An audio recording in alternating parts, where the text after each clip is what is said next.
하나님 말씀은 빌립보서 3장 4절에서 21절입니다. 빌립보서 3장 4절부터 봉독하겠습니다. 비록 나도 육신을 신뢰할 것이 있지만 나는 그렇게 하지 않는다. 어떤 이가 육신을 신뢰할 만하다고 생각한다면 나는 더욱 그러하다. 나는 8일 만에 할례를 받았고 이스라엘 족속이고 베냐민 지파이고 히브리인 가운데 히브리인이고 율법으로는 바리새인이고 열심으로는 교회를 박해하였고 율법의 의로는 흠이 없는 자이다. 그러나 내게 유익하던 것은 무엇이든지 그리스도를 위하여 해로 여기며 또한 모든 것을 해로 여김은 내 주 그리스도 예수님을 아는 지식이 가장 고상하기 때문이다. 내가 그분을 위하여 모든 것을 잃어버리고 배설물로 여기는 것은 그리스도를 알고 그분 안에서 발견되려는 것이다. 내가 가진 의는 율법에서 난 의가 아니라 그리스도를 믿음으로 말미암는 의, 곧 믿음에 근거하여 하나님께로부터 난 의이다. 나는 그리스도와 그분의 부활의 능력과 그분의 고난에 참여하는 것을 알고자 하여 그분의 죽으심을 본받아 어떻게 해서든지 죽은 자들 가운데서 부활에 이루고자 한다. 11절까지 봉독했습니다. 이 시간 증거할 말씀의 제목은 그리스도께 붙잡혔기 때문에 쫓아간다. 한번 따라해 보세요. 그리스도께 붙잡혔기 때문에 쫓아간다. 옆 사람 쳐다보면서 시작. 그리스도께 붙잡혔기 때문에 쫓아간다. 옆 사람 보세요. 저 보지 마시고. 자, 옆 사람 보시고. 시작. 그리스도께 붙잡혔기 때문에 쫓아간다. 정규준 목사님 저 보셔야지. 아무도 없잖아요. 저 쳐다보셔야죠.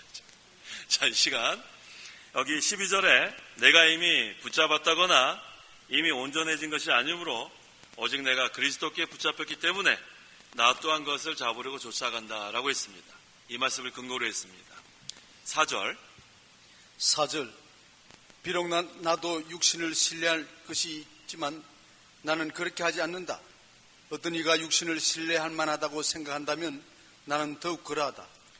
사도 바울은 육신을 신뢰할 것이 많이 있었어요. 여기 쭉 열거되고 있죠. 그런데 비록 나도 육신을 신뢰할 것이 있지만 했는데 뭐라고 했죠? 나는 그렇게 하지 않는다. 그 이유가 바로 오전 시간에 증거한 것처럼 참 할례자 3가지 기억나세요? 점심 식사하면서 다 잊어버렸죠? 자, 참 할례자 첫째가 뭐예요? 성령으로 예배하고 그 다음에 예수님을 자랑하고 그 다음에 육신을 신뢰하지 않는다. 3번째, 육신을 신뢰하지 않는 게 참 할례자라 그랬는데 사도 바울이 나도 육신을 신뢰한 것이 있지만 나는 참 할례자, 참 성도, 참 종이기 때문에 나는 그렇게 하지 않는다. 그렇게 하는 거예요. 그래서 이 5절부터는 왜 사도 바울이 육신을 신뢰할 만한 것이 많은가 지금 증가하고 있어요. 5절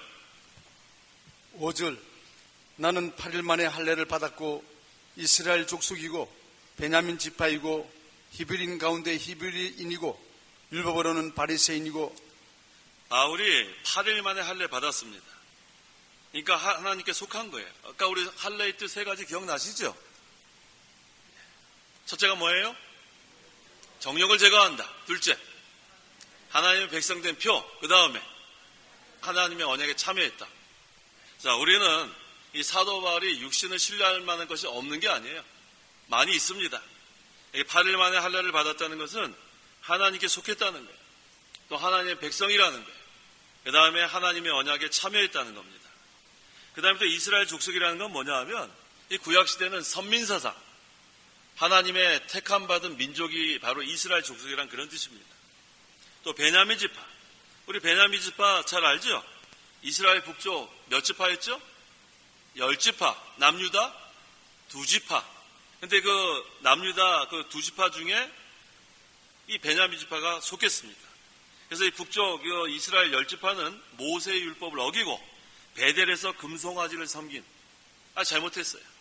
또 7월 절기를 8월로 고치고 레위인이 아닌 자를 제사장으로 삼는 것. 이거 얼마나 지금 하나님의 말씀에 어긋난 그런 10지파에 속하지 않고 이 베냐민 지파는 남유다, 충성스러운 지파였습니다. 그래서 그 북이스라엘은 그 아수르 그 군대가 쳐들어와가지고 그 이민 정책을 폈어요. 그래서 막 섞어놨어요. 그래서 10지파는 막 이방 사람들하고 섞인 그런 혼혈 그런 민족이었습니다. 하지만 이 베냐민 지파가 속해 있는 이 남유다는 순수한 그러한 민족이었어요. 그러니까 지금 사도 바울이 자랑할 만한 거예요. 8일 만에 할례 받았고 이스라엘 족속이고 또 베냐민 지파고 또 뭐라고 그랬어요? 히브리인 가운데 히브리인. 그러니까 자기는 히브리 말을 사용하고 또 히브리 고유 전통을 지키는 보수적인 그런 히브리인이다. 그런 뜻입니다. 또 뭐라 그랬습니까? 율법으로는 바리새인이다. 이건 또 왜 자랑거리가 되냐면 사두개인은 부활을 믿지 않아요. 사두개인은 천사도 믿지 않습니다. 사두개인은 영도 없다고 주장하는 사람들. 하지만 바리새인들은 그거 다 있다고 믿었기 때문에 사도 바울은 교리적으로는 바리새 정통파에 속했다 그런 뜻이에요. 그러니까 여기 지금 열거한 것들은 전부 다 육신적으로는 신뢰할 만한 그런 것들을 여기서 다 열거하고 있습니다. 그 다음에 또 6절. 6절 열심으로는 교회를 박해하였고 율법의 의로는 흠이 없는 자이다. 열심으로는 교회를 박해했다. 이게 무슨 말인가? 예수 믿기 전에 바울의 이름이 뭐죠? 사울이었을 때 열심으로 교회를 박해했어요. 왜 그러냐면 기독교가 바리새파 교리에 맞지 않았어요. 그러니까 이 사람은 정통 바리새파 사람이니까 이 기독교 믿는 사람들을 박해할 수밖에 없는 예수 믿기 전이에요. 그러니까 나름대로 상당히 열심으로 충성한 그런 당원이었습니다. 파니까 당원이라 그런 것보다 거기 파에 속한 사람이었습니다. 그 다음에 율법의 의로는 흠이 없는 자다. 그러니까 이 바리새인들이 이 율법 지키려고 아주 열심을 낸 사람인데 이 바울도 역시 외부적인 율법의 의 지키는 데는 흠이 없는 그런 사람이었다고 주장하는 거예요. 그런데 7절이 중요하죠? 같이 한번 읽어보겠습니다. 그러나 시작. 그러나 내게 유익하는 것은 무엇이든지 그리스도를 위하여 해로 여기며. 이게 바로 사울에서 바울로 변화된 거예요. 사울이었을 때 그렇게 자랑할 만한 육신을 신뢰할 만한 것들이 그리스도를 위해서 이제는 일을 하려고 했더니 오히려 뭐가 됐어요? 해가 됐다는 거예요. 이 바울이 얼마나 변화가 된 거예요. 이 사울이 변화해 바울 되는 게 중요한 겁니다. 야곱이 변화해 뭐가 돼야 돼요? 이스라엘이 돼야 돼요. 발뒤꿈치 잡는 생활에서 승리자의 생활. 예수 믿는 사람을 핍박하는 사람에서 핍박을 당하는 사람. 이게 바로 변화되는 거예요. 그러려면 예수님을 영접하는 거예요. 예수님 영접하고 그 다음에 이제는 육신적인 것, 외부적인 것을 신뢰하는 게 아니고 이제는 그리스도를 위하여 사는 거예요. 그리스도만 존귀케 되고 그리스도만 위해서 살려는 그러한 사람들은 핍박받을 수밖에 없습니다. 8절 또한 모든 것을 해로 여김은 내주 그리스도 예수님을 아는 지식이 가장 고상하기 때문이다. 내가 그분을 위하여 모든 것을 잃어버리고 배설물로 여기는 것은 그리스도를 얻고. 성도 여러분, 제가 질문 하나 할게요. 이 세상에서 가장 고상한 지식이 뭐예요? 저를 보시면 답이 없어요. 8절 보셔야 돼요. 이 세상에서 가장 고상한 지식이 뭐예요? 예수님 아는 거예요. 예수님 아는 거. 우리는 가장 고상한 지식을 소유하고 있습니다. 예수님 아는 것을 다른 말로 하면 영생이라고 했어요. 영생. 한번 찾아보세요. 요한복음 17장 3절. 3절 영생은 이것이니 곧 유일한 참 하나님이신 아버지를 아는 것과 아버지께서 보내신 예수 그리스도를 아는 것입니다. 영생, 영원한 생명이 무엇인가? 하나님 아버지를 아는 것과 그 다음에 예수 그리스도를 아는 거라고 했어요. 그러니까 우리가 하나님 아버지를 알고 예수 그리스도를 알면 영생을 소유했습니다. 성도 여러분, 영생 얻었어요? 두 가지. 누구를 알아야 돼요? 하나님 아버지를 알고 그 다음에 예수 그리스도를 알면은 영생. 여기 안다는 것은 믿는다는 거예요. 하나님을 믿고 예수 그리스도를 믿으면 우리는 영생을 얻었는데 그 영생이 바로 가장 고상한 지식입니다. 또 이 가장 고상한 지식은 바로 그리스도가 가장 고상한 지식입니다. 그런데 이 그리스도는 하나님의 비밀이라 그랬어요. 골로새서 2장 2절 하반절에 하나님의 비밀인 그리스도를 온전히 알게 하려는 것이다 라고 했습니다. 하나님의 비밀이 바로 그리스도예요. 그러니까 이 영생은 하나님 아버지와 예수 그리스도를 아는 것, 믿는 것, 그 다음에 또 가장 고상한 지식이 그리스도인데 그리스도는 하나님의 비밀입니다. 근데 제가 뭐 비밀에 대해서 여러 번 증거했죠? 여기서 비밀은 영어로 뭐예요? 이거 알아야 돼요. 이거 뭐 영어 확실히 알고 있어야 돼요. 이 단어를. 비밀이 영어로 뭐예요? 그렇죠. 아주 뭐 잘 기억하고 계세요. 미스테리예요, 미스테리. 이 많은 사람들이 비밀하면은 약속 꼭 지켜. 이 비밀이야. 그 비밀 아니에요, 여기서는. 신비하다는 뜻의 미스테리. 이건 알 수가 없는 거예요. 하나님께서 우리에게 믿음을 선물로 주시지 않으면 하나님의 비밀인 예수를 알 수도 없고 믿을 수도 없습니다. 그래서 그리스도는 하나님의 비밀이에요. 자, 비밀이 영어로 뭐예요? 미스테리예요, 미스테리. 영어 성경 보세요. 미스테리오 나옵니다. 헬라어도 미스테리온으로 나오고. 그러니까 분명히 알아야 돼요. 그래서 우리는 하나님의 비밀은 하나님께서 우리에게 알게 해주지 않으면 모릅니다. 세상의 지식으로도 알 수 없고 아무리 뭐 산에 가서 막 연구해도 알 수 없는 거예요. 하나님께서 계시, 감추었던 것을 보여주시면 하나님의 비밀을 우리가 알게 됩니다. 그래서 하나님의 비밀인 그리스도를 알므로 말미암아 영생을 얻게 되는 거예요. 하나님의 비밀인 그리스도를 믿음으로 말미암아 하나님의 비밀을 알게 되는 거예요. 하늘나라에 속한 건 전부 다 하나님의 비밀이에요. 미스테리예요. 그래서 세상 지식으로는 하늘나라에 대해서 아무것도 몰라요. 우리 예수 믿지 않은 사람한테 질문 한번 해보세요. 죽으면 어디 가냐고 질문해 봤어요? 그럼 뭐라 그래요? 죽으면. 어떤 사람은 잔다 그래요. 자기 뭘 자요? 그 다음에 어떤 사람은 없어진다 그래요. 몰라서 그래, 몰라서. 왜? 하나님의 비밀을 알 재간이 있네, 자기가 뭐라고. 근데 성도 여러분, 죽으면은 어떻게 돼요? 신자는 천국, 불신자는 하나님의 비밀 다 아네요. 이거 비밀인데 어떻게 알았어요? 예수님을 믿음으로 알게 된 거예요. 예수 그리스도를 알므로 영생을 우리가 소유하고 하나님의 비밀을 깨닫게 했어요.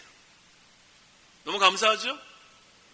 하나님의 비밀을 우리가 알게 됐는데 하나님의 비밀인 그리스도를 온전히 알게 하려는 것이다. 지금 우리가 예수님에 대해서 다 아는 것 같지만 계속 알아나가야 돼요.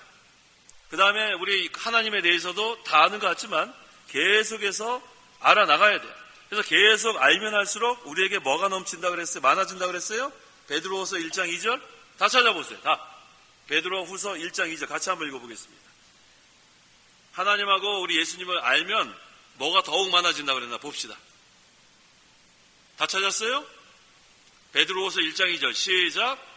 하나님과 우리 주 예수님을 아는 것으로 너희에게 은혜와 평강이 더욱 많을지어다. 하나님을 더욱 많이 알고 예수님을 점점 알아가면 뭐가 많아져요? 은혜와 평강. 자, 이제부터 더 많이 알기를 원하세요? 그럼 뭐가 많아져요? 은혜와 평강. 그래서 이 사경회가 좋은 거예요. 사경회. 사경회 여러분들이 오늘 많이 오셨는데 오늘 정말 많이 오셨어요. 작년에 8월보다 훨씬 많이 오셨어요. 차가 한 25인승이 더 필요할 정도로. 25인승뿐만 아니라 많이 오셨는데 이렇게 많이 오신 것은 하나님을 더 알려고 오신 거예요. 또 예수님을 더 알려고 오신 거예요. 그러면 사경을 통해서 두 가지를 우리가 얻고 가야죠. 두 가지를 뭘 얻고 가야 돼요? 은혜와 평강을 얻고 가요. 아까 보니까 우리 자꾸 정일 목사님 얼굴 표정이 이렇게 왜 화난 사람 있다고 하는데 화난 사람 하나도 없네요, 목사님. 찬송하면서 다 풀어진 거예요? 다 풀어졌네요. 저기 뒤에 몇 명 있네, 저기 뒤에. 잘 보이지도 않아요. 그냥 하는 얘기예요. 자, 우리가 이 사경의 기간을 통해서 은혜와 평강이 더욱 많아져야 돼요.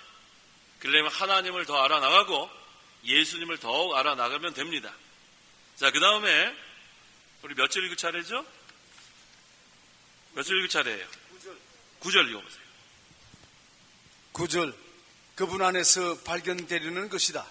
내가 가진 의는 율법에서 난 의가 아니라 그리스도를 믿음으로 말미암는 의, 곧 믿음에 근거하여 하나님께로부터 난 의이다. 네, 9절 상반절에 그분 안에서 발견되려는 것이다. 그분 안에서 발견된다는 게 뭐가 발견되는가? 그리스도의 형상을 닮은 사람을 발견하는 거예요. 그분 안에서, 그리스도 안에서 그리스도의 형상을 닮은 사람이 발견돼야 돼요. 그러려면 어떻게 돼요? 그리스도의 형상을 닮아가야죠. 우리가 구원을 이뤄나가는 거예요. 구원을 이뤄나간다는 것은 그리스도의 형상을 닮아가는 건데, 그분 안에서 그리스도를 닮은, 그리스도의 형상을 닮은 자기가 발견돼야 돼요. 그렇게 하려면 어떻게 하는가? 그리스도와 늘 동고동락해야죠. 그리스도와 늘 동행해야죠. 그래야 우리가 그리스도 안에서 발견되는 생활 할 수 있습니다. 근데 9절 하반절에는 내가 가진 의는 율법에서 난 의가 아니라 그리스도를 믿음으로 말미암는 의, 그 믿음에 근거하여 하나님께로부터 난 의다. 율법을 지켜서 얻는 의로는 구원 못 받습니다. 아무리 외부적으로 율법을 지키고 의롭게 산다고 해도 그것은 구원 못 받아요. 우리는 어떤 의를 소유해야 되냐면, 여기 뭐라 그랬죠? 하나님께로부터 난 의. 이게 무엇인가? 예수 그리스도께서 십자가에서 이루신 완전한 의예요. 그래서 여러분들 지금 이 자리에 나올 때 무슨 옷을 입고 나왔어요? 그렇죠. 의의 옷을 입고 나와야 돼요. 의의 옷. 근데 그 의가 누구로부터 온 거예요? 예수 그리스도께서 우리를 위해서 십자가에 달려 죽으시고 부활하셨을 때 이루신 완전한 의의 옷을 우리가 입고 나왔기 때문에 하나님이 받아주시는 거예요. 아무리 지금은 여름이니까 미국 코트 없겠네. 미국 코트 얼마예요? 미국 코트 못 입어보셨어요? 제일 비싼 미국 코트 얼마입니까? 1,000만 원 더 할걸요? 네? 안 들려요? 그 1,000만 원 더 할걸요? 김집사님 몰라요? 아직 안 입어봤구나. 아직 안 입어봤어요. 그거 입고 나온다고 하나님 알아주는 거 아니란 말이에요. 그거 세상에서 제일 비싼 거 그거 입고 나온다고 알아주지 않고 뭐를 입고 나와야 돼요? 의의 옷을 입고 나와야 돼요. 의의 옷. 그래서 하나님 보실 때 얘가 지금 의의 옷을 입었는가 안 입었는가 그것만 보시는 거예요. 화려한 옷 그거 중요하지 않습니다. 그래서 항상 우리는 의의 옷을 입고 나오고, 그렇다고 해서 우리 예배당에 올 때 너무나 자유롭게 입고 나오면 안 돼요. 우리 이 목사님 때 배웠죠? 복장을 어떻게 하라고요? 단정하게 해라. 오늘 스레파 제일 찍고 온 사람 없어요? 보이지가 않는데. 예배 시간에 스레파 제일 끌고 오면 안 됩니다. 그 다음에 그 청바지 그 무릎 다 찢어진 거 다 갖다 버려요. 갖다 버리라고. 그게 유행이다. 유행은 무슨 유행이에요, 유행. 근데 여름에 그 바람을 슬슬 들어가겠더만요, 시원하게. 그 복장이 단정치 못해요. 그 다음에 그 뭐라 그래요? 여기까지 이렇게 된 거. 나시, 그런 거 입지 말래. 예배당 오는데. 우리 목사님 계실 때 잘 배웠잖아요. 그러니까 비싼 옷 입고 오라는 것이 아니고 단정하게 입고 그래, 단정하게. 수도분하게. 그래서 우리가 복장을 단정하게 하는 거. 근데 그렇게 한다고 또 우리가 하나님이 받아주시는 거 아니에요. 무슨 옷을 입어야 돼요? 의의 옷. 의의 옷을 입는 방법은 예수 그리스도를 믿어야 합니다. 예수 그리스도께서 나를 위해서 십자가에 달려 죽으시고 3일 만에 부활하신 것을 믿어야 예수 그리스도의 의의 옷을 입는 거예요. 여기서 하나님께로부터 난 의가 바로 그 의입니다. 여기 오신 분들은 그 옷을 다 입고 오셨기 때문에 하나님께서 우리의 예배를 받아주십니다. 10절에서 11절. 10절. 나는 그리스도와 그분의 부활의 능력과 그분의 고난에 참여하는 것을 알고자 하여 그분의 죽으심을 본받아 어떻게 쓰든지 죽은 자들 가운데서 부활에 이르고자 한다. 바울은 그리스도의 부활의 능력에 참여하려고 소망을 두고 힘을 썼어요. 부활의 능력. 우리가 이제 예수 믿으면 다 부활하게 되는 거예요. 그런데 지금도 이 부활의 능력으로 살아가야 된다는 거예요. 이 능력. 그러려면 어떻게 되는가? 고난에 참여해야 돼요.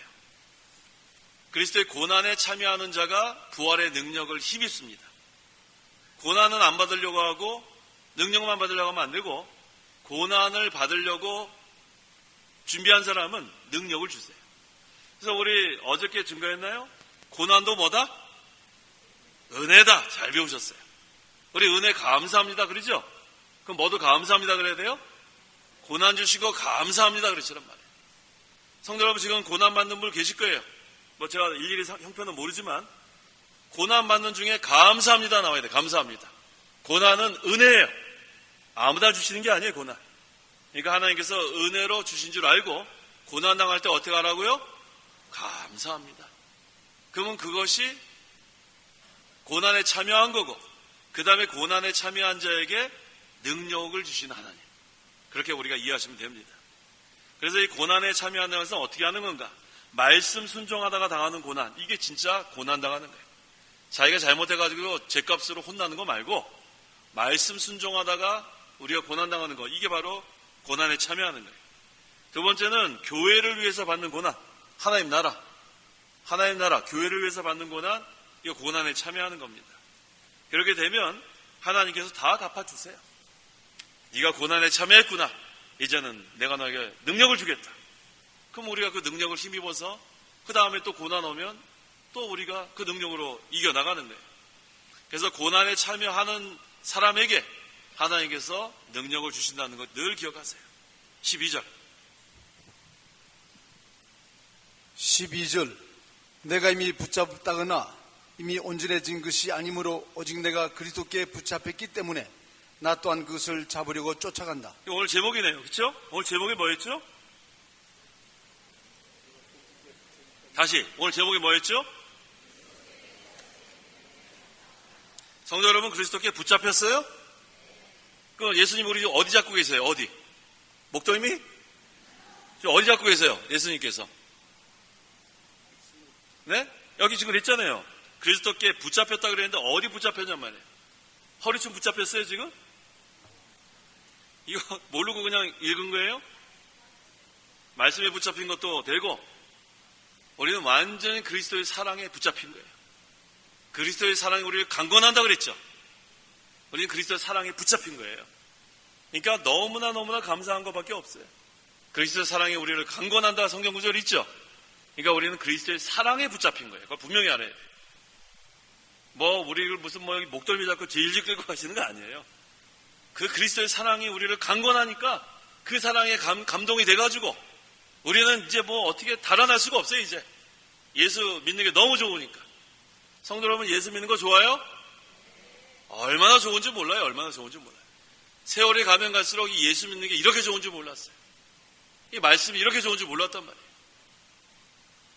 이전에 설교 준비할 때는 이 말씀이 이런 말씀이었나? 근데 또 설교 준비하다 보니까 아이고, 이렇게 또 귀한 뜻이 있었구나. 그러면 또 얼마나 마음이 기쁜지 몰라요. 이 설교자가 그래서 이 설교 준비하다가 분명히 이게 설교 이전에도 몇 번 했는데 근데 이번에 또 깨달아지는 거예요.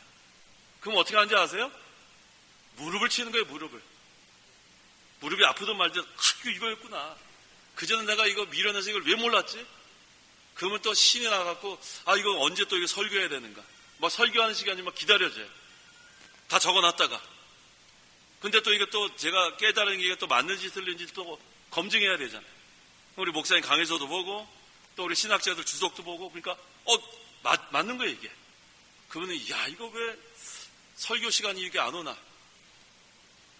근데 어떤 사람은 설교를 해야 되는데 이거 뭐야, 또 뭘 하지? 이거 또 지난번에 했고 이거 다 할 텐데, 이런 사람도 있어요. 그러니까 설교 한번 하려면 괴롭다는 거예요. 괴롭다는 거예요. 설교 한번 하려면 이거 뭘 해야 되지? 설교자가 뭘 해야지 이렇게 괴로우면 듣는 사람은 어땠을까? 더 괴로워요. 저거 맨날 했던 거 저거 나 다 아는데. 그렇게 되면은 말씀을 전하는 자도 힘이 들고 말씀을 듣는 자도 힘이 들어요.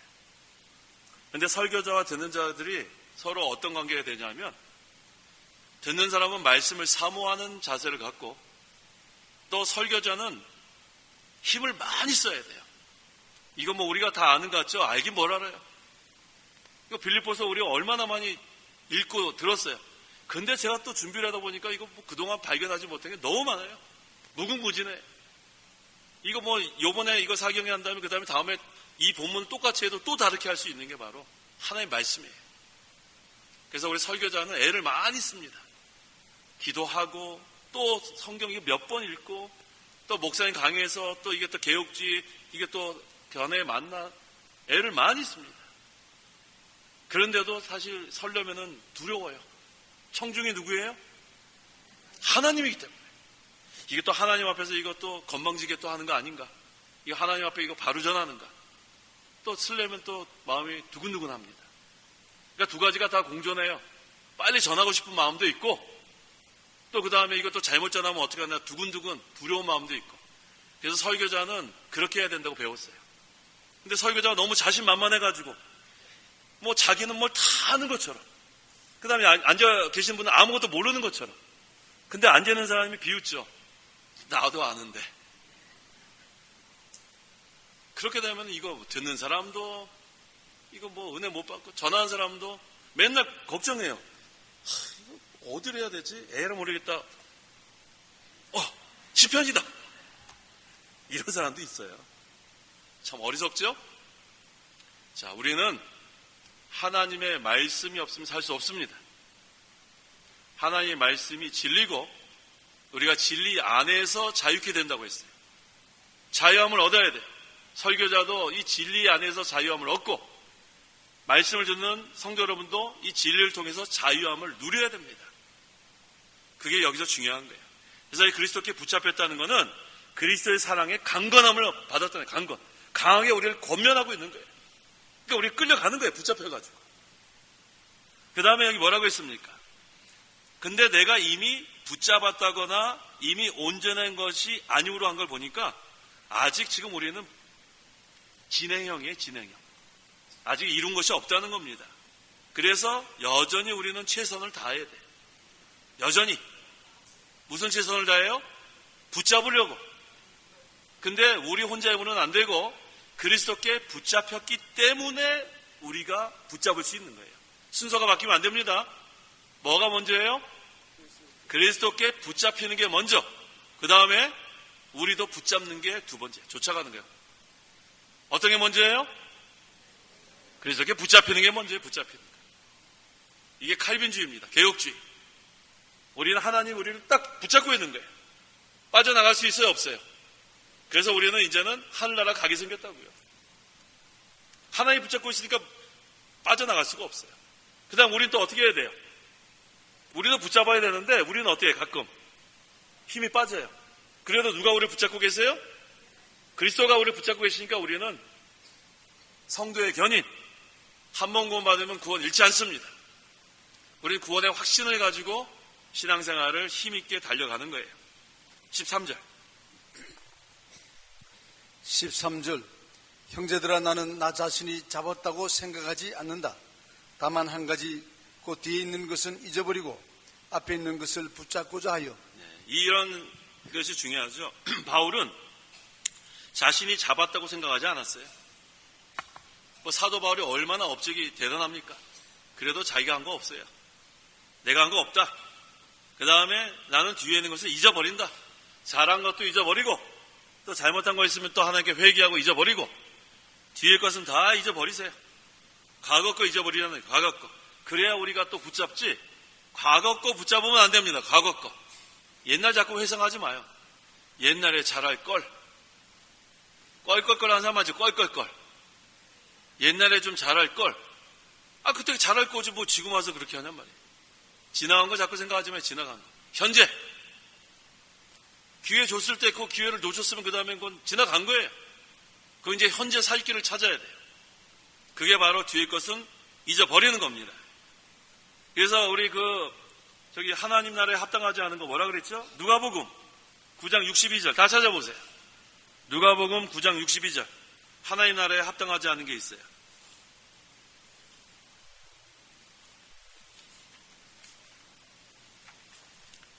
누가복음 9장 62절 시작. 예수께서 그에게 말씀하시기를 손에 쟁기를 잡고 뒤를 돌아보는 자는 아무도 하나님 나라에 합당치 않다 했습니다. 뒤돌아보면 안 돼요. 뒤돌아보면 돼요, 안 돼요? 안 돼요. 뒤에 것은 어떻게 하라고요? 잊어버리라고 그랬어요. 잊어버리라고. 뒤에 거 잊어버려야 돼. 잘못한 거 있으면 뭐 다 회개하고, 또 실패한 거 있으면은 그때 내가 왜 실패했나, 그 원인 분석을 해야 돼요. 원인 분석 안 하고 또 멍청하게 있으면 또 실패합니다. 그래서 뭐 잘못한 게 있으면 이거 내가 왜 잘못해서 이런 결과를 얻었는가, 그거를 찾아야 돼요. 그래야 발전합니다. 실패한 다음에 다음에 또 잘해야지. 뭘 잘해요? 왜 실패한지도 몰랐는데. 그 원인을 분석을 쫙 해요. 1번 뭐 때문에 잘못하고, 2번 뭐 때문에 잘못하고, 쭉 그걸 적어 나가요. 그 다음에 그것을 반복하지 않으면 똑같은 실패를 반복하지 않습니다. 아시겠어요? 그게 바로 뒤에 있는 거 잊어버리는 거예요. 그냥 무조건 귀찮다, 이제는 생각하기도 싫다, 그게 아니에요. 뒤에 거 잊어버리는 거는 잘못된 거 있으면 잘못한 원인이 있단 말이에요. 좋지 못한 결과를 얻게 되면 반드시 거기에 있는 이유가 있어요. 그럼 내가 왜 잘못했는가, 그거를 일일이 찾아야 돼요. 그게 믿는 사람이 할 일입니다. 그런 다음에 그것을 반복하지 않으려면은 고치면 되는 거예요. 그렇지 않으면은 평생 일생 실패만 하면 돼요. 실패 인생이 되고 말아요. 고치지 않으면 발전도 못하고. 그래서 우리는 발전하는 사람이 돼요. 발전. 과거에 잘못하는 원인 분석을 꼭 하세요. 그래서 내가 뭘 잘못한 게 있으면 고치세요. 고치지 않으면 발전 못합니다. 그러면은 우리는 자꾸 뒤로 물러가는 사람이 돼요. 뒤로 물러가는 사람. 앞으로 나가야지 자꾸 뒤로 물러나는 말이에요. 앞으로 나가야죠. 여기 푯대를 향하여 달려가라 그랬지. 어떤 사람 보니까 지난번에 여기 손바닥 치면서 뒤로 걸어간 사람이 있더라고요. 뒤로 걸어가는 사람. 그러다 자빠지는 사람이 있더라고요. 자빠지는 사람. 뒤로 걷지만 뭐 건강이 좋으면 얼마나 좋다고. 손바닥 치면서 뭐 뒤로 걸어가다가 아이쿠 하다가 넘어지더라. 뒤로 걷지만. 앞으로 걸어도 건강해요. 앞으로 걸어도. 하여튼간 우리는 뒤로 가는 건 좋지 않아요. 뒤로 걷는 것도 좋지 않고, 뒤를 돌아보는 것도 좋지 않고. 그 소금기둥 된 그 여자 누구예요? 롯의 아내. 그 왜 뒤를 돌아봐요? 뒤를 돌아보면 되겠어요? 산으로 가라면 빨리 산만 보고 달려가야지. 그래서 우리가 이제부터는 뒤의 것은 잊어버리라. 뒤의 것을 잊어버리라는 게 무슨 뜻이에요? 잘못한 거 있으면 그 잘못한 원인 분석을 하고 그것을 고치고 이제는 발전하는 사람이 되는 게 뒤의 것을 잊어버리는 거다. 그러니까 분명히 이번에 깨닫고 돌아가야 되겠습니다. 자, 그 다음에 15절. 누구든지 온전한 자들은 이렇게 생각하자. 너희가 뭔가 다르게 생각한다면 이것 또한 하나님께서 너희에게 나타내실 것이다. 여기서 온전한 자들 그랬죠. 온전한 자들. 이건 어떤 자들이냐면 자신이 온전히 이루었다고 생각하는 자들. 진짜로 온전한 게 아니고 자신이 온전하게 되었다고 생각하는 자들이에요. 그러니까 교인들 중에 율법을 무시하고 자기가 온전히 이루었다고 생각하는 자들은 잘못했다는 것을 여기서 지적하는 거예요. 사도 바울은 어땠는가? 그 13장 14절 같이 한번 읽겠습니다. 오늘 본문 13절 14절 시작. 형제들아, 나는 나 자신이 잡았다고 생각하지 않는다. 다만 한 가지, 곧 뒤에 있는 것은 잊어버리고 앞에 있는 것을 붙잡고자 하여 하나님께서 그리스도 예수님 안에서 위로부터 부르신 부르심의 상을 위하여 푯대를 향하여 달려간다요, 걸어간다요?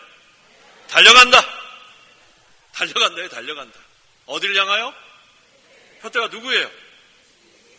다 알아요. 이제 그만해도 되겠네. 푯대를 향하여 달려간다. 얼마나 좋습니까? 목표가 있는 게 이래서 좋은 거예요. 목표. 여기서 지금 푯대는 우리의 목표예요. 목적 있는 삶. 근데 그리스도가 우리의 목표가 되고 목적이 되지 않으면 우리도 정말 헛되게 살 뻔했어요. 헛되게. 뭐 세상에 어떤 목표를 뒀겠죠. 근데 목표를 돼가지고 그거 이루면 뭐예요? 풀과 같고 꽃과 같고 안개와 같고 그거 다 없어지는데 그리스도를 목표로 삼아서 우리가 달려가면 그건 전부 다 남아요. 전부 다 남아. 달려간 것만큼 만들어진 만큼 그건 다 우리가 영원한 하늘나라 우리 가져갑니다. 이것 또한 하나님께서 너에게 나타내실 것이다. 하나님께서 우리에게 깨닫게 해주는 날이 온다는 거예요. 깨닫게 해주는 날. 그래서 우리는 푯대를 향하여 달려가는 거 우리가 할 일입니다. 그런데 달려가려면 누구한테 붙잡혀야 돼요? 그리스도께 붙잡혀야 돼요. 우리가 혼자 달려가면 자빠집니다. 근데 그리스도께 붙잡히면은 넘어지긴 넘어져도 아주 엎어지지는 않는단 말이에요. 우리 붙잡고 계시니까. 그러니까 우리는 때로는 우리가 연약하기 때문에 시험에 들 때도 있어요. 지금까지 시험에 나는 한 번도 들은 적이 없다. 한번 손 들어보세요. 나는 시험에 든 적 한 번도 없다. 시험에 든 적이 없을 리가 있나요? 시험에 다 들려요. 마음에 좀 섭섭함이 있는 거가 다 시험에 드는 거예요. 섭섭함이 있는 거. 그런데 그래도 거기서 우리는 떨쳐버릴 수 있는 거예요. 왜? 누구한테 붙잡혔어요? 그리스도께 붙잡혔고 그리스도의 사랑의 강건함을 받았으니까 마음이 섭섭하다가도 잊어버리는 거예요. 그런데 그리스도께 붙잡히지 않은 사람은 철천지 원수가 됩니다. 다시 너 보나 마라. 그런 사람들 많죠? 한 번 시험에 들면 다시는 쳐다보지도 않고 인사도 안 하고 그런 사람도 있습니다. 그건 그리스도께 붙잡힌 사람 아닙니다. 아무리 섭섭한 일이 있을지라도 시험에 드는 일이 있을지라도 그걸 풀어버려야 돼. 그런 사람이 그리스도의 사랑에 강건함을 받은 사람이란 말이에요. 성도 여러분, 아직도 시험에 든 분 계세요? 마음에 어떤 섭섭함이 있는 거 아직도 있는 사람 계세요? 있어요? 없어요? 없어야 돼요. 이번 4개월 기간을 통해서 무슨 시험에 들 만한 거 있으면 다 여기서 잊어버리고 또 섭섭한 거 있으면 다 잊어버리고 그건 아직도 그리스도께 붙잡히지 못한 증거입니다. 그리스도의 사랑을 지금 우리가 강건하고 계신데 우리가 뭐 조그만 것 때문에 시험에 들면 안 돼요. 그 그리스도의 사랑이 우리를 강건하고 계신데 폭포수 같은 사랑. 근데 그 뭐 조그만 거 갖고 시험에 들고 조그만 것 때문에 섭섭해하고 그거 다 요번에 잊어버려요. 그게 바로 뒤에 거 잊어버리고 내려가는 거예요. 아시겠어요? 시험에 든 사람들은 대답 안 하는 것 같아요. 시험에 안 든 사람은 자신 있게 대답하는 거예요. 시험에 든 사람들 지금 대답 안 한 사람 중에서도 무슨 시험에 든 거 있으면 다 잊어버려요. 섭섭한 거 다 잊어버려요. 그러면 그 마귀한테 계속 그거 시험에 들면은 그럼 자기 혼자 속만 썩는 거예요. 그러니까 우리가 어떠한 그런 뭐 조그만 일 때문에 뭐 상처받는 거 그런 거 집어치워요. 뭐 상처를 받아요. 상처를 받게. 그리스도의 사랑이 우리를 강건하고 있는데 그 사랑에 감복하여 감동받아서 우리가 웬만한 건 다 그냥 잊어버리세요. 아시겠어요? 예수 그렇게 마음을 좀 넓히세요. 마음을 넓히고 섭섭한 거 시험에 든 거 다 잊어버리고 이제 우리 앞만 보고 나가는 거예요. 앞만 보고 표대를 향하여 그리스도를 향하여 우리가 달려가는 게 중요합니다. 그 다음에 16절에서 18절 16절 오직 우리가 어디에 이르렀든지 같은 길을 쫓아가도록 하자. 형제들아 너희는 함께 나를 본받는 자들이 되어라. 또 너희가 우리를 본받는 것처럼 그렇게 행하는 자들을 주목하여라. 내가 너에게 여러 번 말을 했고 지금도 눈물을 흘리며 말하지만 많은 이가 그리스도의 십자가의 원수로 행동하고 있다. 네, 오직 우리가 어디에 이르렀든지 같은 길을 쫓아가도록 하자. 우리는 같은 길을 쫓아가는 거예요. 목표가 같아요. 이쪽 줄 목표가 어디입니까? 그리스도. 이쪽 줄 목표가 어디예요? 같은 길이네요. 같은 길이에요. 이쪽도 목표가 그리스도, 이쪽도 목표가 그리스도. 근데 만약에 목표가 다르면 그 다음에는 분쟁이 생기는 거예요. 아시겠습니까? 우리는 목표가 같아야 돼요. 목표가 그리스도만 바라보고 사람 바라보고 교회 생활하면 안 됩니다. 아우 난 저 사람만 없으면 좋겠다 그런 사람 있어요? 그 사람도 똑같이 생각합니다. 저 사람만 없으면 내가 좀 마음 편하게 교회 생활 할 텐데 그런 사람 있으면 안 돼요.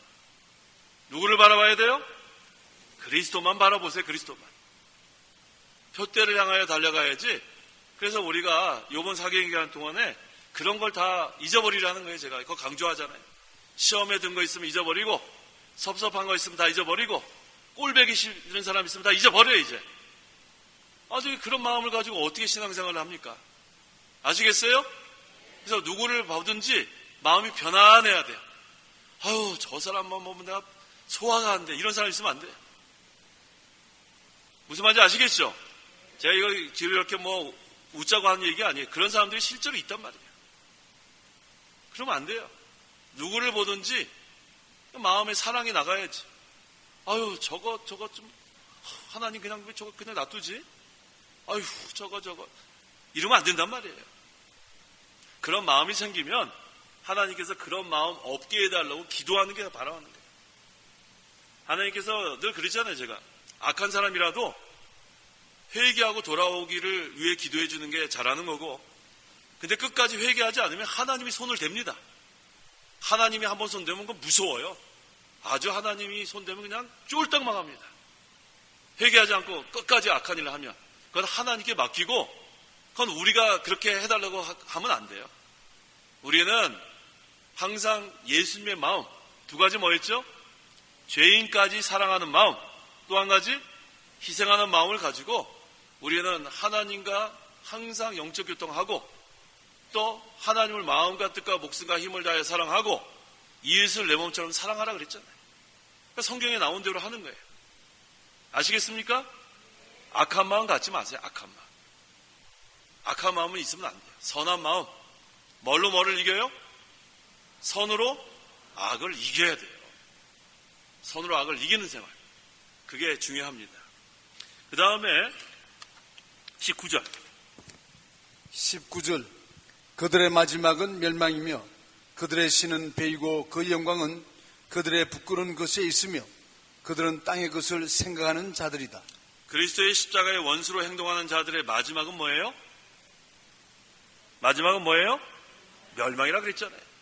그러니까 진리 운동하는데, 진리 세워나가는데 끝까지 대적하는 사람의 최후는 멸망이란 말이에요. 그러니까 하나님께서 끝까지 대적하고 악하게 나가는 사람들은 심판을 하십니다. 손을 댑니다. 근데 그것을 우리가 그렇게 기도하면 안 돼요. 우리는 끝까지 불쌍하게 여겨야 돼요. 회개하고 돌아오게 해달라고. 그런데 끝까지 회개하지 않고 하나님의 구원운동에 손해를 주고 대적하고 방해하면 그 사람의 마지막은 멸망이에요. 그러니까 우리는 선한 마음을 가지고 신앙생활을 해야 우리 신앙생활에 유익이 있어요. 마음에 악한 마음은 요만큼도 갖지 마세요. 그 다음에 그 누구도 미워하는 마음 갖지 마세요. 여기 다 우리 사랑해야지. 누구를 만나도 사랑해야지. 저 사람이 절로 갔다가 저 사람 나간 다음에 나가야지. 이따 한번 봐야 되겠어. 혹시 그런 사람 있나? 나갈 때 다 우리 사랑으로 막 웃으면서 이렇게 인사하면 나가야지. 저 사람 언제 나가지? 난 좀 이따 나가야지. 마주치지 않으려고. 근데 밥 먹을 때도 저 사람 저기 앉아있고 난 여기 앉아야지. 이러지 말라는 말이에요. 이러지 말라. 누구하고도 같이 이렇게 앉아서 편안하게 대화하고 말할 수 있는 사람이 되란 말이에요. 이번 기회에 그거 다 해결하고 가세요. 해결하시란 말이에요. 그래야 사랑의 세계지 뭘 끼리끼리. 아유, 어떤 사람 만나면 막 좋아가지고 아이고 왔어. 아이고 막 좋아서 뭐 펄쩍펄쩍 뛰어요. 또 어떤 사람은 저거는 또 왜 왔지? 이러지 말라는 거예요. 누구나 다 반갑게 아이고 왔냐고 막 이렇게 해야 되는데, 제 말뜻을 이해하시죠? 이번에 다 그렇게 해결하라는 거예요. 다 사랑하세요. 다 사랑하시란 말이에요. 여기 지금 사랑하지 못할 사람 한 명도 없어요. 얼마나 지금 다 이게 우리가 하나님께서 사랑의 세계를 이루어 주셨습니까? 사랑의 세계. 그게 하나님 나라예요. 그 다음에 여기 또 뭐라고 했죠? 그들의 신은 배이고, 이 신은 하나님을 가리키는 거예요. 하나님.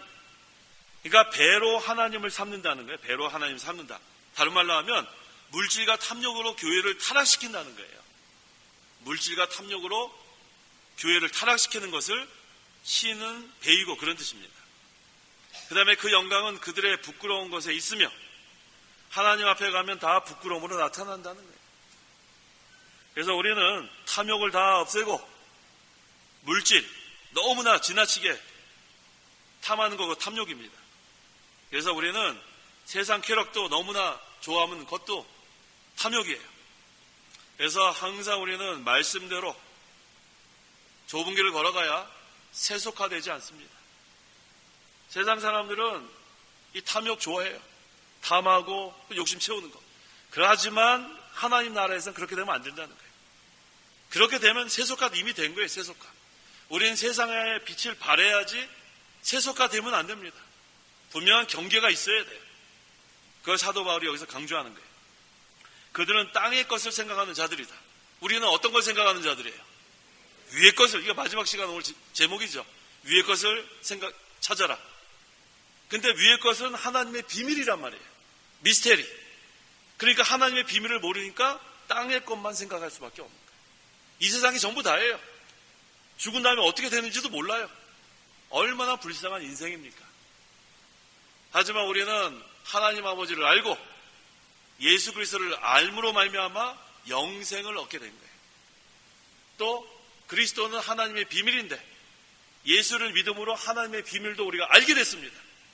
그래서 우리는 하늘나라도 알고 그다음 하나님 나라 생활도 알고, 그러니까 우리는 이 세상에다 온통 관심을 갖는 게 아니고 하나님 나라를 바라보면서 살고 하나님 나라를 맛보며 살고 하나님 나라를 누리면서 사는 거예요. 이게 얼마나 감사해요. 저는 참 감사해요. 뭐 감사밖에 나올 게 없습니다. 그 다음에 20절. 20절. 우리의 시민권은 하늘에 있으니 그것으로부터 오실 구원자 곧 주 예수 그리스도를 기다린다. 자, 성도 여러분, 시민권은 어디에 있어요? 하늘에 있다 그랬어요. 하늘. 우리 시민권은 하늘에 있기 때문에 이 세상 살 때도 하늘나라의 특권을 우리가 누리는 거예요. 우리 미국 시민권이 있으면 그 미국 시민권의 특권이 있고, 한국 시민권이 있으면 한국 시민권의 특권이 있는 것처럼 하늘나라 시민권이 있으면 하늘나라의 특권이 있는 거예요. 그러니까 얼마나 좋습니까? 그래서 우리는 이제 이 하나님의 그 통치를 받는 게 하늘나라의 특권이에요. 누구의 통치를 받아요? 하나님의 통치를 받는 거예요. 그 다음에 하나님의 보호를 받습니다. 근데 하늘나라에 시민권 없으면 하나님의 통치도 못 받고 보호도 받지 못해요. 이게 바로 특권이에요. 두 가지. 우리가 특권 두 가지 뭐예요? 하나님의 통치를 받고 또 하나는 하나님의 보호를 받습니다. 그래서 우리 하나님의 그 하늘나라 시민권 갖고 있는 사람이 위급한 상황이 되면 누가 도와줄까요? 하나님이 도와주는 거예요. 아이고, 이거 우리 시민 지금 위급한 상황이 됐구나. 그럼 하나님이 보호해 주신단 말이에요. 누구를 보낼 것 같아요? 119를 왜 보내요? 119를. 하나님 누구를 보내요? 천사를 보내요. 천사. 빨리 가서 도와줘라. 그러면 천사가 우리를 보호한단 말이에요. 그래서 우리는 하나님의 통치와 하나님의 보호를 받습니다. 이게 바로 우리의 시민권이 하늘에 있기 때문에 우리는 하나님의 통치와 보호를 받는 거고, 언제까지 받는다고 그랬어요? 20절에 언제까지? 그곳으로부터 오실 구원자 곧 주 예수 그리스도를 기다려 그리스도의 재림날까지 하나님 계속 우리를 통치하시고 계속 우리를 보호하십니다. 안전하죠? 안전하다고요. 그래서 우리 악한 자가 우리 성도를 손도 대지 못해요. 악한 자가. 마귀가 우리 죽일 수 있어요? 못 죽여요?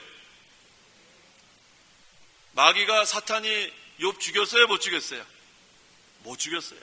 다른 건 다 뭐 없앴지만 하나님께서 목숨은 건드리지 말라 그러니까 못 죽입니다. 마찬가지. 마귀가 우리의 목숨을 앗아가지 못해요.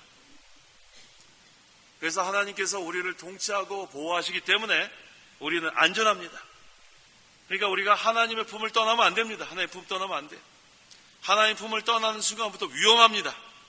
위험하다고요. 그래도 하나님께서 떠나 있을 때도 보호해 주세요. 근데 보호해 주는데 좀 맞아야죠. 무슨 뜻인지 아세요? 제가 쉽게 얘기한 거 좀 얻어 맞아야죠. 고급스러운 말로 뭐예요? 그렇죠. 징계받는 거예요. 징계. 하나님의 품을 떠나서 마음대로 자기가 죄짓고 살면은 하나님이 버리지 않아요. 어떻게 하신다고요?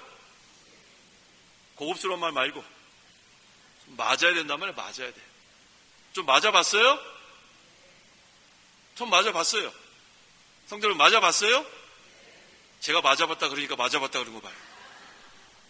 맞아봤으면서 시침 뚝 떼고 계십니다. 우리 다 징계 받아봤죠?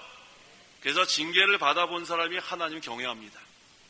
하나님한테 맞아봐야 죄 짓다가 아이고 이거 하나님이 이거 내가 맞았는데 그때도 이러다가, 근데 하나님께 제대로 맞아보지 못하니까 계속해서 악행을 저지르는 거예요. 하나님 그냥 놔두지 않습니다. 그냥 놔둔다면 그건 버린 거예요. 악행을 자행하는데도 그냥 놔두는 것은 하나님 벌써 버린 거예요. 그거는 뭐 불택자이든지 그 다음에 이제 마지막에 쫄딱 망하든지. 그러니까 우리는 잘못한 거 있으면 즉시 회개해야 합니다. 맞기 전에. 그래서 제가 그랬잖아요. 우리 마음도 그 다음에 우리의 말도 우리의 행동도 하나님 앞에서 삼가 조심해야 돼요. 흠도 없고 순전하고 거룩하게 예수님 재림하실 때까지 나타나려면 항상 삼가 조심하고 깨어 기도하는 생활 잘해 나가야 합니다. 그 다음에 21절 21절 그분께서 만물을 자신에게 복종시킬 수 있는 능력으로 우리의 비천한 몸을 그분의 영광스러운 몸과 같은 형상으로 변화시킬 것이다. 주님께서 재림하실 때 우리의 비천한 몸을 주님의 영광스러운 몸과 같은 형상으로 변화시킬 거다 했습니다. 그래서 이제 우리는 그날을 소망하는 거예요. 그날. 이게 바로 부활의 소망이에요. 부활의 소망. 따라해 보세요. 부활의 소망. 지금은 우리가 죄를 좀 안 지으면 좋겠는데 나 정말 죄 짓기 싫은데 지긋지긋하죠, 성도 여러분. 죄 안 지어요? 저는 매일 지어요. 죄 안 지어요? 제가 죄 짓는다 그래야 대답하실래요? 죄 매일 지어요, 안 지어요? 네. 근데 안 짓고 싶죠? 근데도 죄를 짓단 말이에요. 근데 이것이 언제야 이것이 생활이 끝나냐면 죽어야 끝나는 거예요. 죽어요. 그러나 예수님 재림하셔야 끝납니다. 왜? 이 육신을 갖고 있는 동안에는 죄를 질 수밖에 없어요. 막 지긋지긋해요. 좀 앉았으면 좋겠는데 맨날 똑같은 죄 짓고 하나님 또 지난번에 그 죄 진 것 또 다시 한번 제가 반복했습니다. 너무 죄송해요. 그런데도 회개 안 하면 또 안 되니까. 그게 현재 우리의 형태, 상태예요. 이 생활이 끝나는 것이 바로 죽음을 통해서. 그다음에 예수님 재림하실 때 부활의 몸으로 변화되면 육체 부패성 없어지니까. 그래서 그때까지 우리가 힘을 좀 써야 돼요. 제가 요번에 구원 받은 거와 구원 이뤄나가는 거 구별했죠? 구원은 어떻게 받는다고요? 단번에 죄에서 벗어나는 것, 구원을 이뤄가는 건 점점 죄에서 벗어나가는 것. 차이를 아시겠어요? 네, 구원받는 거는 예수님 믿는 그때 단번에 죄에서 벗어나는 거예요. 그게 구원받는 거. 근데 구원을 이뤄가는 건 뭐예요? 점점 죄에서 벗어나가는 거. 그래서 우리는 다 구원받아서 하늘나라 가는 건 걱정 없어요. 이제 뭐 확실히 구원받았습니다. 그런데 이 구원을 이뤄나가는 게 이게 참 힘들어요. 날마다 자기를 쳐서 복종시켜야 돼요. 자기를 죽여 나가야 되니까 이게 쉬운 일이 아닙니다. 뭐 편하게 살려면 그냥 편하게 살면 되죠. 나중에 그냥 부끄러운 구원 받으면 되는데 우리 전부 다 부끄러운 구원 받고 싶지 않잖아요. 하나님 앞에 좀 인정받는 그런 우리가 구원 받으려면 날마다 구원을 이루어 나가야 돼요. 점점 죄에서 벗어나야 돼요. 그런데 우리에게는 뭐가 있어야 아직? 부패성이 있단 말이에요. 부패성. 욕심, 죄성. 그러니까 사도 바울이 맞아요. 나는 날마다 죽는다. 나는 나를 쳐서 복종시킨다. 이게 사도 바울이 너무나 잘 깨달았어요. 너무. 그 다음에 로마서 7장에는 뭐라 그랬어요? 마지막에 오라 나는 곤고한 자다. 누가 이 사망의 법에서 나를 건져내겠느냐? 사도 바울이 이 정도 했는데 우리는 어떻겠습니까? 그러니까 제가 늘 말씀드리잖아요. 죄 안 짓는 사람 한 명도 없습니다. 그런데 중요한 것은 그것을 애통해 하느냐 애통해 하지 않느냐가 중요한 거예요. 죄를 좀 안 지고 싶습니다. 하나님. 또 제가 죄를 지는 게 너무너무 괴롭습니다. 그건 믿는 사람이에요. 그건 믿는 사람입니다. 애통해 하니까. 근데 죄를 짓는데도 죄를 짓고 있는지를 몰라요. 그건 불신자거나 그건 신앙의 잠이 들었든지 그건 뭐 하나님 기뻐하지 않아요. 그래서 날마다 이 죄 짓는 것 때문에 괴롭습니까? 저는 괴로워요. 괴롭습니까? 꼭 제가 얘기해야지 대답을 해. 전 정말 괴로워요. 애통할 때가 많아요. 하나님 말씀대로 살고 싶은데 잘 안 돼서. 성도 여러분도 아마 똑같은 상태일 겁니다. 그런데 그것이 믿는 증거예요. 믿지 않는 사람은 그런 내적 투쟁을 안 합니다. 중생한 영과 이 부패성과의 싸움을 안 해요. 믿지 않는 사람들은. 하나 믿는 사람이기 때문에 그게 애통하고 죄를 지면서도 좀 안 짓고 싶다 막 괴로워. 이게 바로 믿는 증거예요. 그래서 우리는 그것을 통해서도 구원받았다는 것을 확실히 알 수 있는 거예요. 그분께서 만물을 자신에게 복종시킬 수 있는 능력으로 원했습니다. 모든 세력이 그리스도의 무릎 꿇습니다. 완전히 복종하는 날이 오게 됩니다. 한번 찾아볼까요? 고린도전서 15장 27절에서 28절. 27절 성경에 말하기를 그분께서 만물을 자신의 발 아래로 복종하게 하셨다 하였으니 모든 것을 발 아래 복종하게 하신다고 말씀하실 때에 모든 것을 그분께 복종하게 하신 분은 그 가운데 들지 않은 것이 분명하다. 모든 것을 그분께 복종하게 하실 때에는 아들 자신도 모든 것을 자신에게 복종하게 하신 분께 복종하게 될 것이다. 이는 하나님께서 만유 안에서 만유의 주님이 되시려는 것이다. 네, 완전히 복종하는 날이 온다는 거예요. 우리의 비천한 몸도 죄로 인해서 저주받는 세상에 좀 살고 있는데 이 육신의 몸은 썩어질 몸입니다. 그런데 주님이 재림하실 때 영광스러운 주님과 같은 몸으로 변화된다는 것. 이게 바로 부활의 소망이에요. 그래서 이제는 영원한 하늘나라 우리 하나님과 함께 살게 됩니다. 왜? 우리의 시민권은 어디에 있기 때문에? 하늘에 있기 때문에. 자, 하늘나라에 시민권 있는 분 다 한번 손 들어보세요. 다시 질문해야죠. 하늘나라에 시민권 없는 사람은 손 들지 말고 하늘나라에 시민권 있는 사람 다 손 들어보세요. 왜 이렇게 제가 질문해야 다 들죠? 한 번에 들었으면 좋겠는데. 자, 우리의 시민권은 하늘에 있습니다. 그래서 우리는 하나님의 통치를 받고 하나님의 보호를 받습니다. 언제까지요? 주님 오실 때까지. 기도하시기 바랍니다. 기도하겠습니다. 하나님 아버지 참으로 감사합니다. 하나님의 은혜로 예수 그리스도를 믿음으로 구원받게 하심을 감사합니다. 하나님 아버지를 알고 예수 그리스도를 아는 것이 영생이라고 했습니다.